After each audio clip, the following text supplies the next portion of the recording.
to my dungeon. Hope your weather's moderating as ours is at the moment. But God knows. Who knows what's coming next. But no, there's no such thing as global warming. No. All right.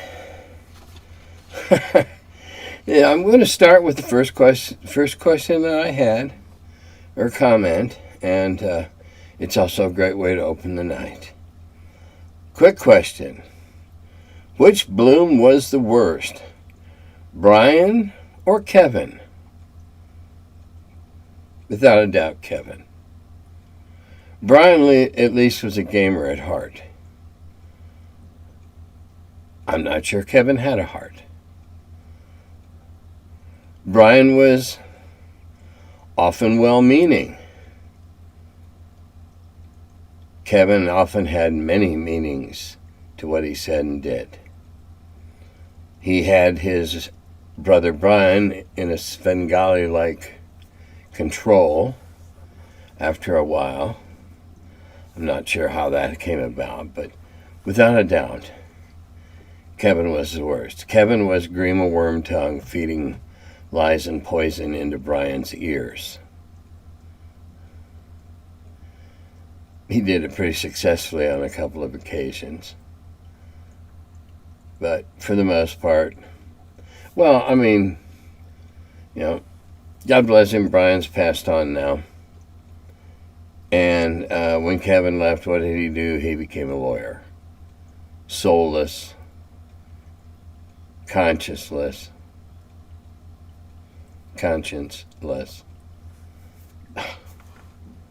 Oh, also, I like the tacky rocks. I'm sure. Well, this is just something we're going to experiment. My buddy's looking for the green screen that he's had knocking around. As he said 5 weeks ago before he moved, he could have reached his hand right on it. They just moved, and boxes of crap are everywhere. So it's something that's going to happen in the future, probably. You'll know it when you see it. I don't know if this has been covered, but what were the inspirations behind the long sword versus the broadsword?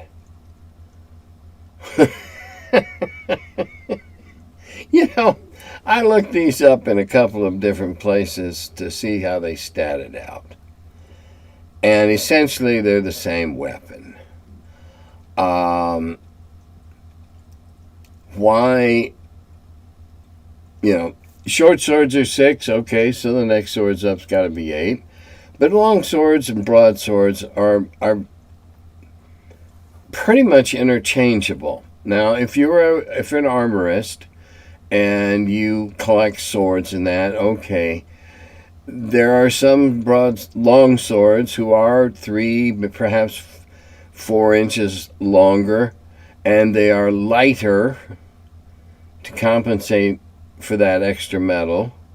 They are lighter, and broadswords probably could be considered to have a heavier, stockier blade. Now, as we don't get into, at least nobody I've run across yet gets into, oh golly, your sword just broke, etc., by comparing swords versus swords, or swords versus axes, or oh my God, who wants to get into that shit? I really don't think there's much. Both weapons are said to be able to be used and wielded with a second hand, all right, and inflict perhaps a little more damage than certainly a short sword or a medium sword. There you go. Gary was just trying to categorize various weapons in the beginning, and then we tried to clarify a little bit, but that confused everybody, and then Gary let his longtime fascination with polearms overcome that portion of his mind, and we had all those polearms and the polearm articles, and it was just a fascination of his, and I'm sure there's other people out there, probably some that play D&D that are really into polearms because that's their interest. That's good. However, polearms weren't worth a damn underground, as some people have probably figured out.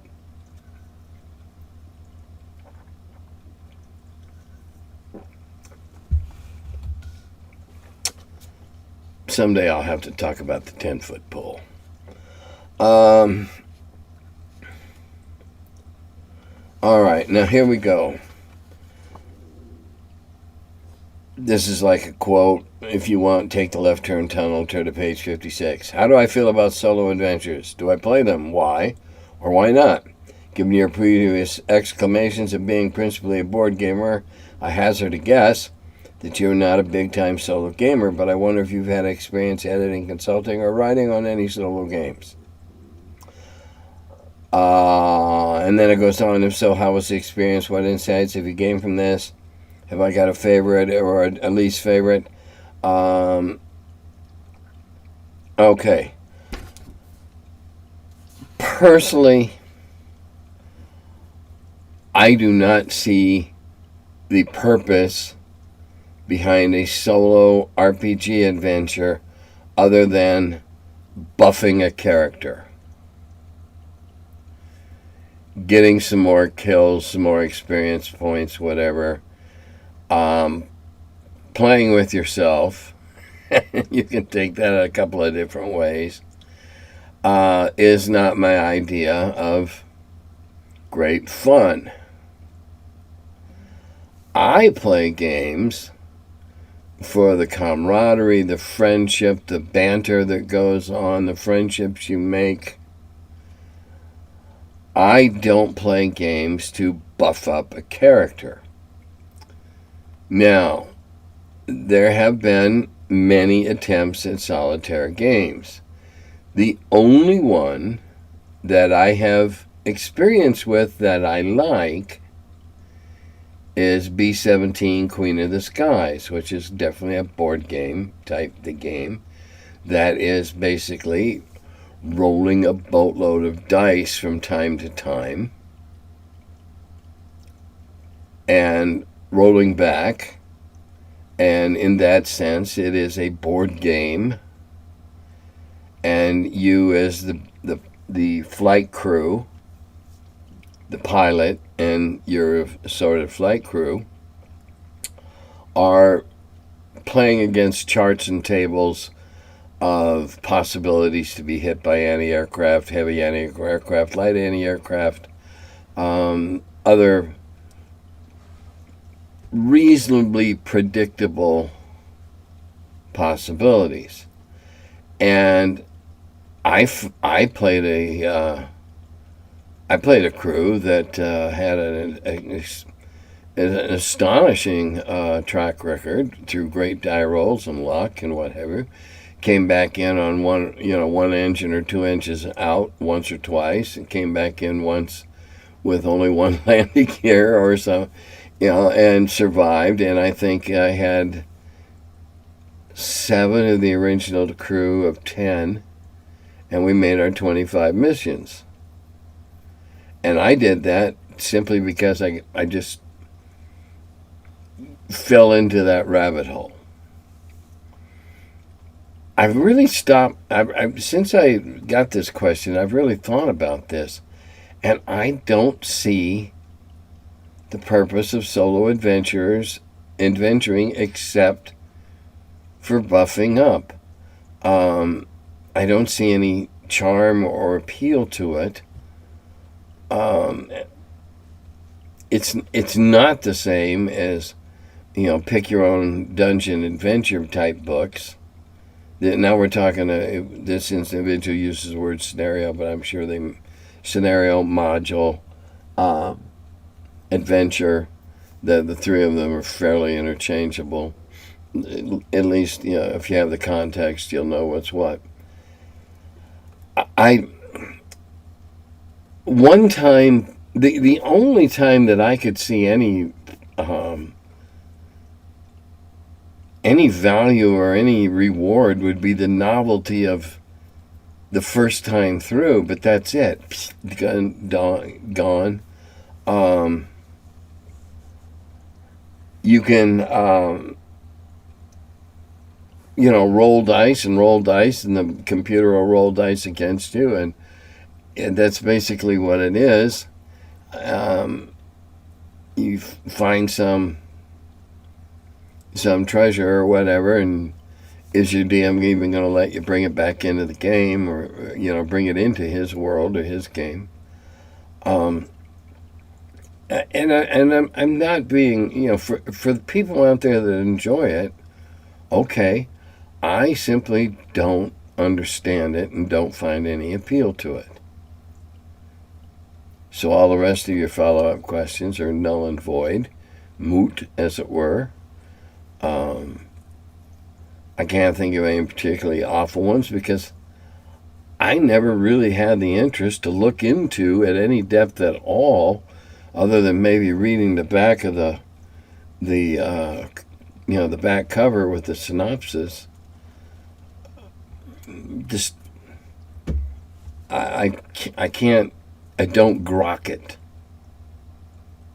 For all you old Heinlein readers, I don't grok it. That's G-R-O-K. For you who don't know, you can look that up. It used to be a big buzzword thingy.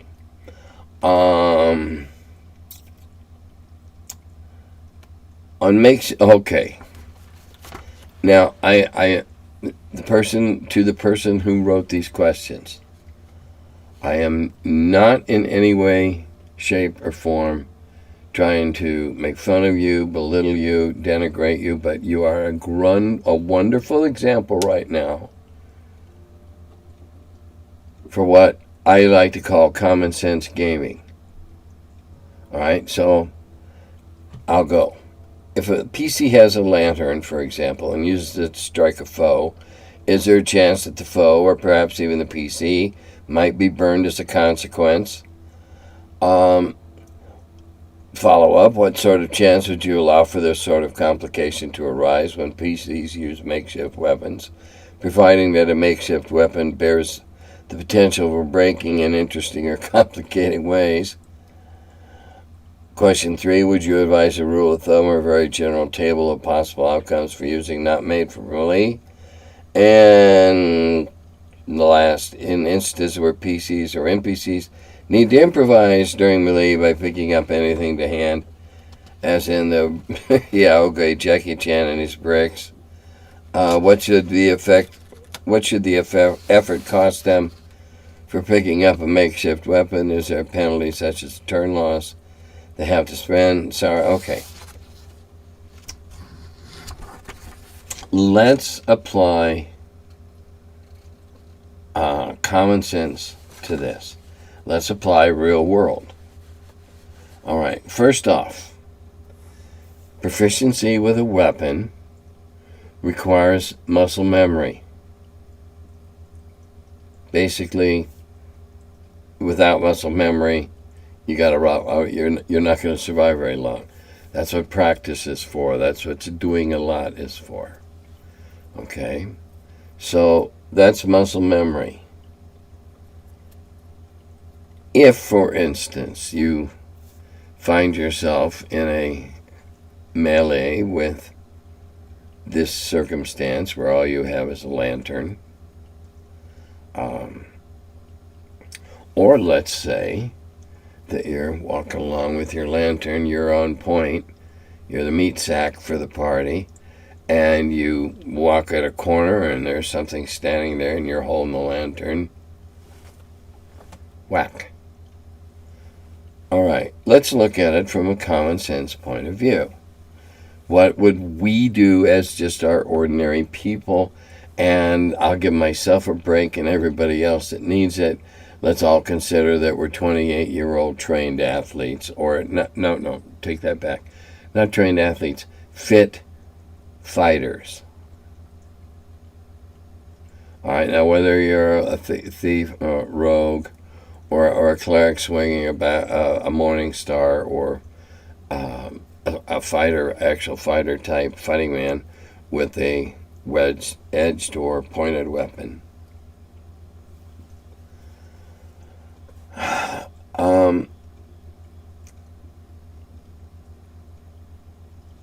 It would be common sense to think to yourself, well, if I was out in the barn, think back to when you were ever in a barn, and God, if you weren't down in the cellar, in the basement, underneath, whether you have a big torch, flashlight, or an old kerosene lantern. I use kerosene lanterns at my great-grandparents' place a couple of times. I thought that was really cool because the power had gone out.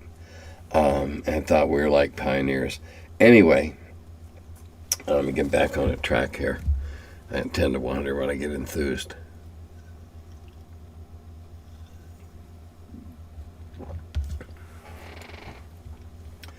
Think, number one, is this something you do a lot? Carry a lantern around like this, or on a handle, or however it's affixed. Is that something you do a lot? Probably not. So there's no muscle memory to help you out here. No training in smacking people in the head with lanterns. Just as there's no training for smacking something you meet going through the lowest level of the building you work in with a big flashlight. Should there be a table? No. What I think should be done is apply some common sense, real world logic to it. First off, this is where agility or dexterity is very, very important, because we've come to, over the years, dexterity is a function of coordination and timing and things, but in this case, coordination. So if you've got a high dex and you have this thing and you swing, I'm going to look for a die roll that has something, that we're in which your dex fits in. I might probably just say take a dex roll. And if you roll your dex or less, then you clobbered him. Might only do 1 to 4 points of damage, but there might also be a 20% chance of some oil splashing out. And I'm just mixing pulling these numbers out on what you think should sound about right for your campaign and your world. It's yours.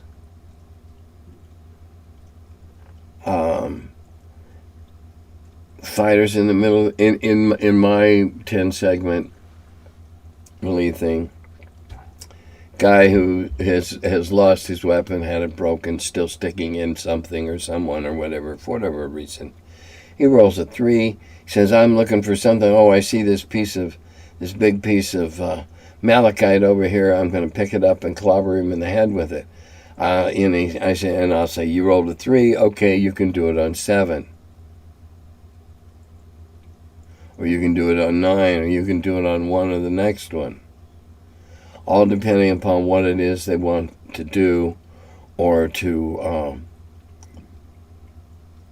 ad hoc the hell out of what's going on. It's, improv theater, second city, in this case, second dungeon. And in this instance, I really believe that you should just let your heart be the guide and what feels right. What feels right.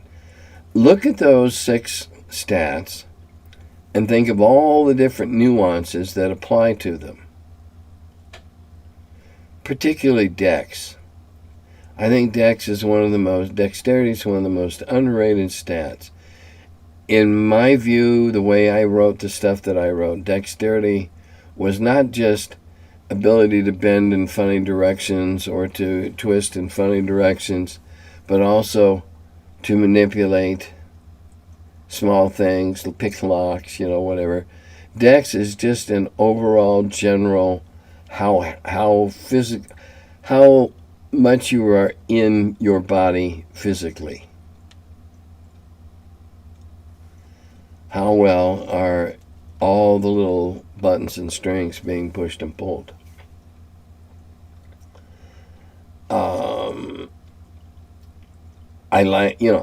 I fight in a generalized melee, which is a big free-for-all. And people are just turning and slashing and turning and slashing and fighting, warding off this guy and warding off that guy and slashing this guy and getting him and whatever. And that's how I assign the damage. That's how I assign who gets hit and what gets hit or what gets hit by who. I very much churn that up and randomize it.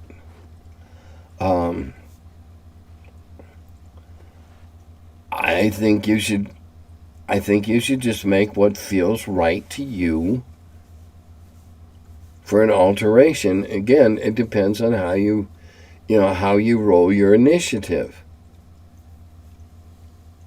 Whether you roll a 10% initiative, a 10-sided die, or 5% initiative, which, oh my God, would that get confusing, on 20-siders, or the old-fashioned D6, you just make an adjustment that feels right. Lots and lots of times, charts, while they may work most of the time, there will be occasions where they just don't feel right. That just doesn't feel like it. Either not enough damage, or too much damage, or not. It can go either way, and just, too much, too little, too yin, too yang, however. And just do what you feel is right. Now, this is where you as a DM got to start remembering some stuff, taking notes or just remembering, so that successfully doing things not only is an experience garnering event, but it also should allow that individual, that player character, to try that a little easier, do it a little easier next time, because, hey, they've got experience in it.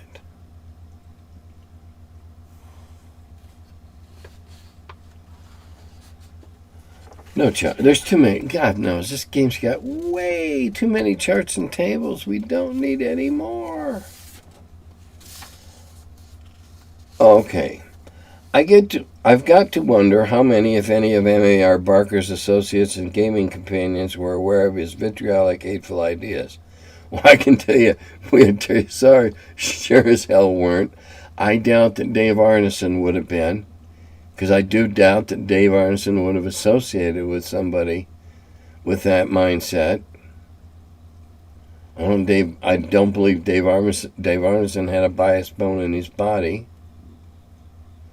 All right. The fact someone like that can still be championed as an innovator in the RPG space just goes to show how little gamers care about important politics and how many racists there are among us. Well, quite frankly, the majority of gamers don't watch, God knows the majority don't watch my videos, don't watch game videos at all. There are no game magazines to read anymore. So the majority of people still don't know how much of a hateful person Barker probably was. Certainly his writings and stuff would seem to indicate that. The fact that he did it under a pen name, a nom de plume, tells me that he wanted to hide his true face. And that's never anything up to any good. That said, I still like Tecumseh as a setting. Okay. And I have in mind we shouldn't let Nazis have anything. So instead, I say tear it down, burn the gods, smash the pedal throne, and execute the emperor. A new age of democracy and diversity is upon us. Well, if a painting was produced by some Baroque artist that just was absolutely almost like, oh my God, is there a spell or something on this? It just, for some reason, it captivates everybody that looks at it. Not another Mona Lisa. But it's not, okay, it's not his. And it's admired and it's aped and it's studied for centuries. And then a little known diary manuscript, some records, whatever. And you kind of find out that the person that painted it was into bestiality. Well, do you burn the painting because the guy was a pervert? Let's say he killed children. About as heinous a thing I can think of. Does that stop that piece of artwork from being beautiful, awe-inspiring, character-inspiring?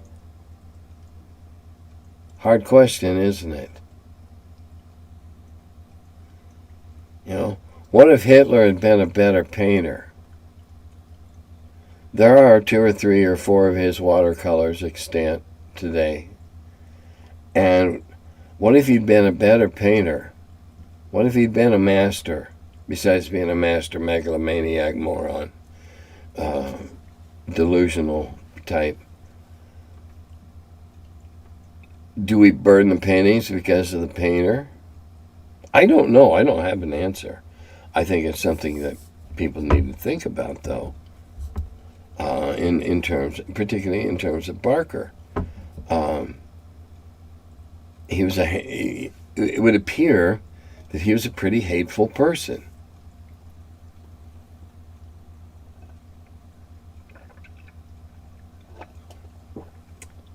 He still did develop a pretty interesting world.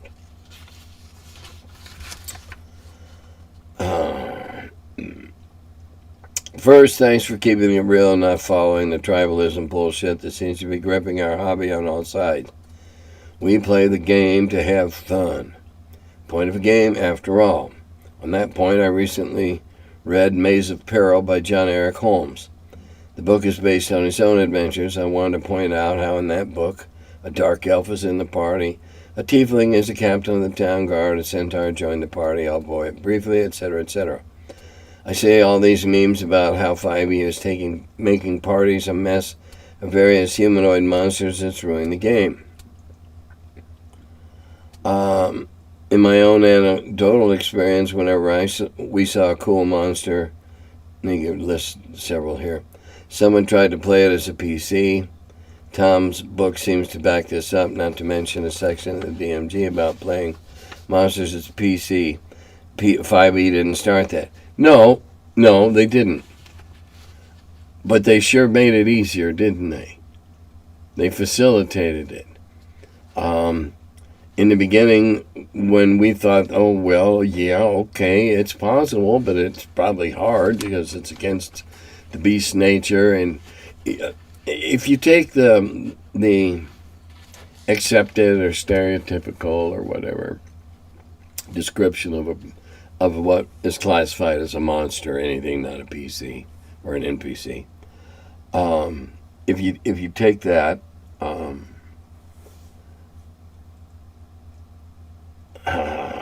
well,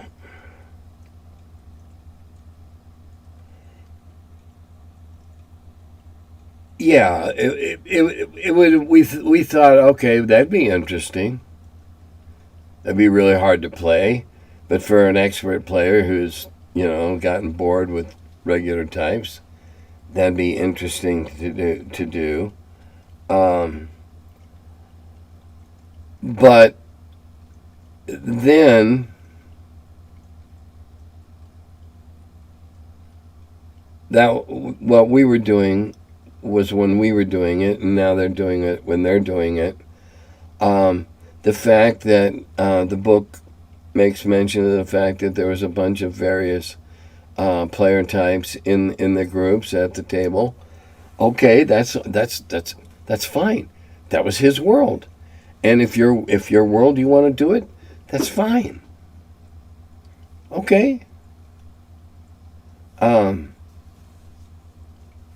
whatever. I personally believe that variety is too overrated in D&D.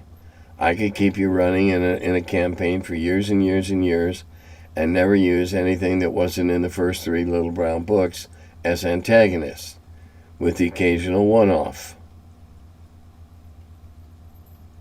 Oh, we fought orcs before. Yeah, but these orcs have slingshots. They found some rubber gummy stuff, and they've learned how to shoot slingshots. Next time, the orcs have figured out a spear thrower, that their little short javelins travel twice as fast, and get that out there, and inflict half again as much damage. Anyway, I got off there. So he's saying that players have been doing it from day one. Yeah. And no, I've never been a fan of older gamers like ourselves taking a shot at younger players for things we did as well. No, it's not to say that some people didn't do it. But here again, look at who you're citing. You're citing an individual who comes from a line, John Eric and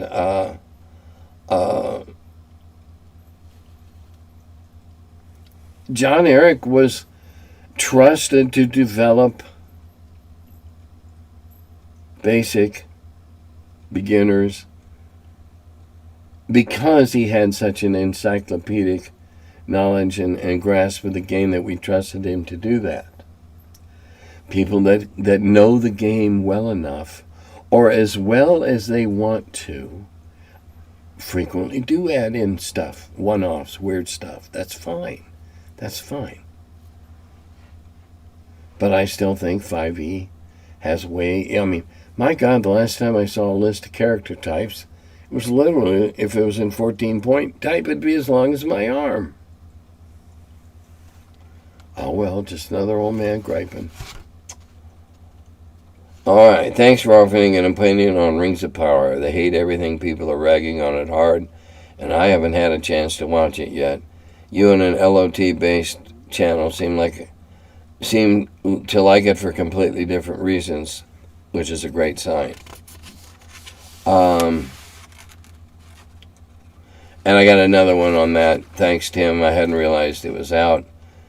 First 2 eps are fun. I think it's interesting to see what other people do with Dr. T's material, especially now that Christopher Tolkien has hung up his mithril editing trousers. Yeah, I mean, this is all very sketchy in terms of anything that Tolkien left as guidelines. It's a reimagining, if you will, and my thought is just sit down, be quiet, and enjoy the spectacle. Enjoy the CGI. Enjoy the costumes. Enjoy the actors and the actresses. Don't like Galadriel. Well, so what? Because Galadriel doesn't fit your pre-expectations. Galadriel doesn't fit the image that you had already formed of Galadriel much older, later, in the Hobbit arc. Well, who's to say that an elf that lives 3,000 years doesn't change considerably? God knows people do. Just had my annual physical. In the last 10 years, I have shrunk a little over 2 inches. We change. Get grayer. Get balder. Get spots. We change. Let's see. Okay. Now, there's a Kickstarter that any of you that have a 3D printer should definitely go look at. It's for a company called Star Hat Miniatures. 3 words. Star Hat Miniatures. I guess I should do it. Yeah, that way it's... anyway. I get confused. I'm backwards. They're doing a Kickstarter, and it's not going to be a drag it on and add more stuff later, whatever. If you have a 3D printer, go check it out. They have some incredible minis, and they're selling the files for printing them. And I'm not kidding you. I really like these guys' figures. They were kind enough to send me a bunch over a year ago. And I've started painting some of them. You know how it is. Okay, put it in the queue. And it comes up a year later. Anyway, check it out. They really, really, really do some really unusual, really wonderful fantasy figures. Especially if you're into anthropomorphic figures. And to the Patreons, thank you. I do appreciate it. I'm sorry that last Saturday, we being Jim and I, had a lovely Q&A for 30 minutes, decided we'd already spent enough time talking to each other, and called it a night. Q&As will be on the last Saturday night of the month at probably around 9:30 Central Time. That way the West Coasters can not have to ruin their entire evening. And the Curmudgeon Unfiltered will simply come out on the third Friday of the month. So that'll just be available to those of you that have a link. And the Q&A is no good if there's nobody there to throw me cues so I can neatly intercept them with brilliant and erudite A's. So, I mean, I understand things come up in that. I was just really surprised that I had a couple the first time after it was hardly any notice, put it out a week in advance and had nobody. But that's okay. I'm fine with it. I'm fine with it.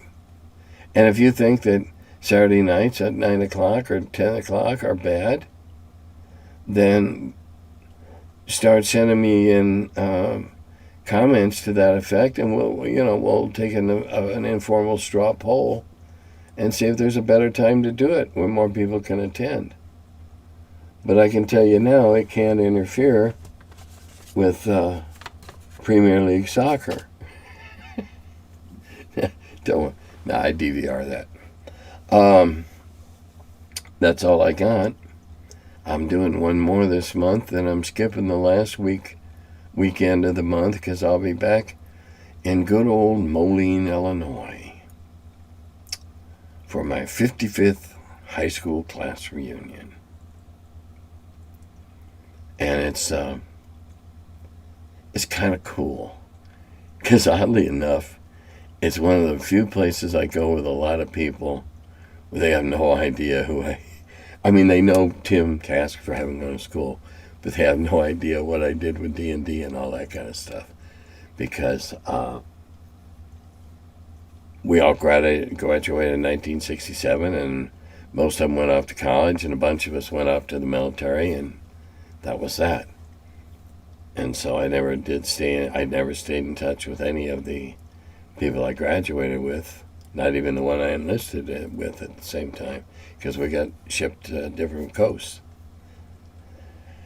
And then after that, I have to drive back by myself because my wife's flying on to Denver with a friend to visit another friend from high school who can't leave because she kind of has accumulated this rescue farm out in Colorado with all these weird animals that have strange deformities. But anyway, yeah, someday I'm going to go out to Ginny's barn and make up D&D monsters. Well, wouldn't that be fun?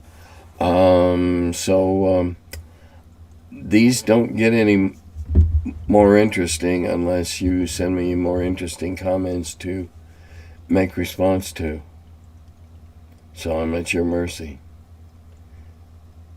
Have a nice end of the summer.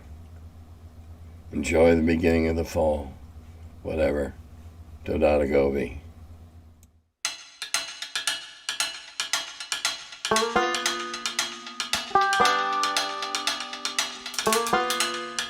Hello, and welcome to my cellar.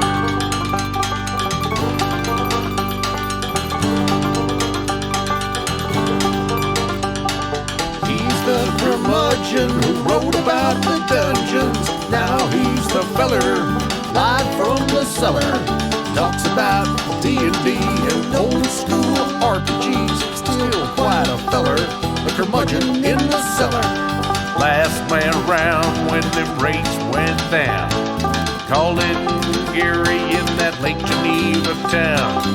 Hey Gary, it's an awful mess. Let me edit, we'll have success. D&D and Dragon Magazine. He's the curmudgeon who wrote about the dungeons. Now he's the feller, live from the cellar. Talks about D&D and old school RPGs, but he's still quite the feller, the curmudgeon in the cellar. Magic missile, it's a mortar shell. Make it hit in the first level spell. Brought psionics to the game to attack that wizard's brain. ESR and fantasy, collection of micro armory. Titan with tramp under a tree, high as could be. He's the curmudgeon who wrote about the dungeons. Now he's the feller, live from the cellar. Talks about D&D and old school RPGs, but he's still quite the feller, the curmudgeon in the cellar. Still quite the feller, the curmudgeon in the cellar. Curmudgeon.